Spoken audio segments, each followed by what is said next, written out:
I'm here to talk about failure, because failure actually is where we can learn an awful lot. And I'm a product design engineer, and I'm learning every single day. And I'm super curious. So, what does super curious mean? Well, it's this idea of kind of asking why, but not being content with just one answer. It's actually about digging deeper and deeper and deeper and trying to uncover something. And if you guys have forgotten how to do that, you just actually need to ask a child. I've got a 3-year-old daughter, and she asks why a lot. And, sometimes it's a case of, it's just because.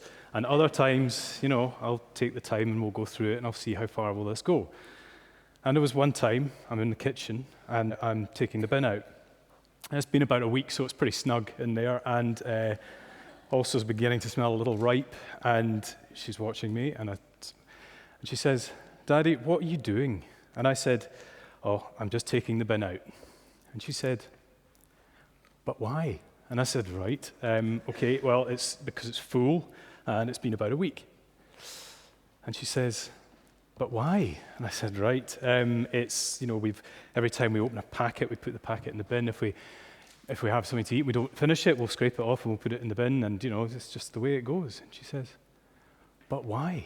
And I said, "Because possibly we maybe bought a little too much this time, and actually sometimes the food goes off and you have to end up putting it in the bin." Starting to feel a little bit bad here, and she says, "But why?" I said, "Right, do you know what? It's actually just because." And I tie up the bag. And I put the bag over, and I walk down the stairs. And this is what I'm faced with. And I don't like it. It makes me feel uncomfortable. I've been beaten by a 3-year-old here. And I put it down, and I think this is a problem because there's 20 bags sitting here, and this is on my back court. This is something that's been happening every week, and I've sort of been blissfully unaware of it.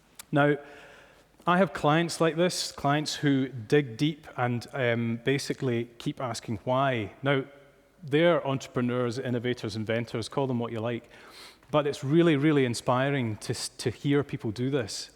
And what they're trying to do is uncover a problem because, they're commercially savvy and they want to do that. And I think it's people who are thinking like this that can change things just a little bit, sometimes quite a big bit. And I can take a lot of inspiration from that. And, we were all kids once, so what happens? What happens? And why do we stop being super curious? Well, life, things happen. You get older, you get a job, you might buy a house, you might get married, you might have a car, you might have all of these things that suddenly start to focus you in and start to sort of take your attention away from things in the periphery, things at the side, maybe these little problems that are being uncovered. And sometimes you just don't really want to go there anyway because it will knock the whole thing out of kilter because you're there to provide and you're there to work hard. And so I kind of feel like it's not just that, but there's also another fairly major barrier, and that's a fear, and it's a fear of failure. Because we all know how it goes. If you discover a problem and you think to yourself, wow, this is a problem, it might be an opportunity, it might be a need, a want, a desire, it's one of those things, and you think, wow, I know what I need to do. I need to find a solution. I need to have that bright light idea, that eureka moment, the light bulb.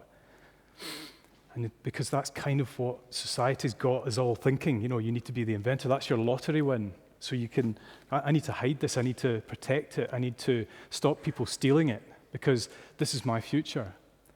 And I think this is really, really hard because it's a huge amount of responsibility to put on your shoulders. Because I've been a designer for a long time, and I know it's really, really difficult. But we have a good team. And I also know that there are people out there that can help with manufacturing, with engineering, with distribution, with advertising, with marketing, all of these kind of things that help take something through to the market. So why put it on one person's shoulders? Why expect that of yourself or of anybody else? It just, to me, seems wrong, and it seems wasteful because if you think about it, and I've done a little bit of reading on it, I found a very helpful inventor's handbook, in fact. And the opening line was, just remember, 1 in 100 make it to success. And I thought, well, there's a depressing start to a book if ever I heard it. And it's kind of, but it's true. It's like that idea of all that effort that goes in, and you know, if it isn't commercially successful, then how depressing and how horrible that is. So, if I had a piece of advice for all those people that have been amazing enough to be super curious and dug deep and found that problem, that need, that want, that desire, I say, don't. Don't try and solve it. Don't try and look for that eureka moment, because it's really, really hard. And what you should do is be really happy with the fact that you've actually managed to uncover a need, a want, a desire, whatever that is, because that is the bit that works. That's the bit that's actually really difficult, and probably the bit that's the most valuable part of the entire process.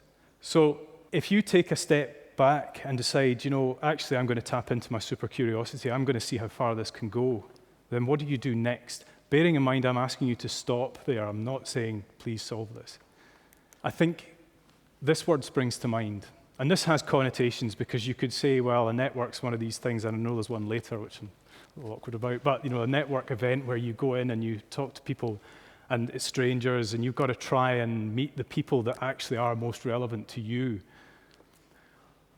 Or there's the other type of network which has been put together deliberately, and that is one which is full of these engineers, designers, these people in advertising and marketing and manufacturing, distribution, all the people that can advise on taking something through from a problem through to a solution through to market.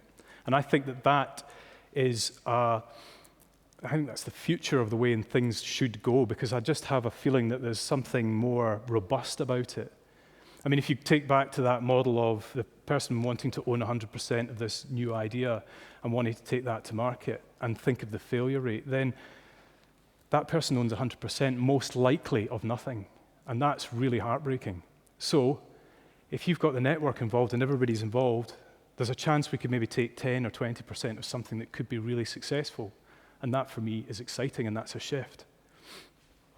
And I think it would be great if we could take that number of 1 in 100 to 50 to 75 to 100 if we got it right. And the thing that gives me the confidence on this is the fact that I had a client who is a medical professional who came to me and said, I found a problem. It's a procedure I do every day. It's frustrating, it's cumbersome, it's unreliable. And I thought to myself, oh, crikey, you really don't want to upset these guys. These guys are good. These guys save lives, so let's just try and work this out.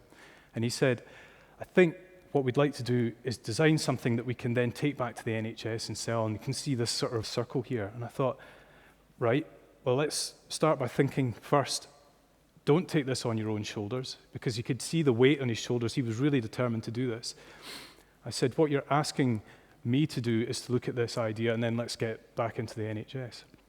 Well, NHS Scotland actually have a department absolutely dedicated to tapping into those super curious staff within NHS. And it's actually by meeting them that we realized that they already have that network sorted out. They've got people there that can advise. They've got people that can actually advise to NHS procurement and gauge the interest in that problem before anything is committed. And I thought that was absolutely brilliant.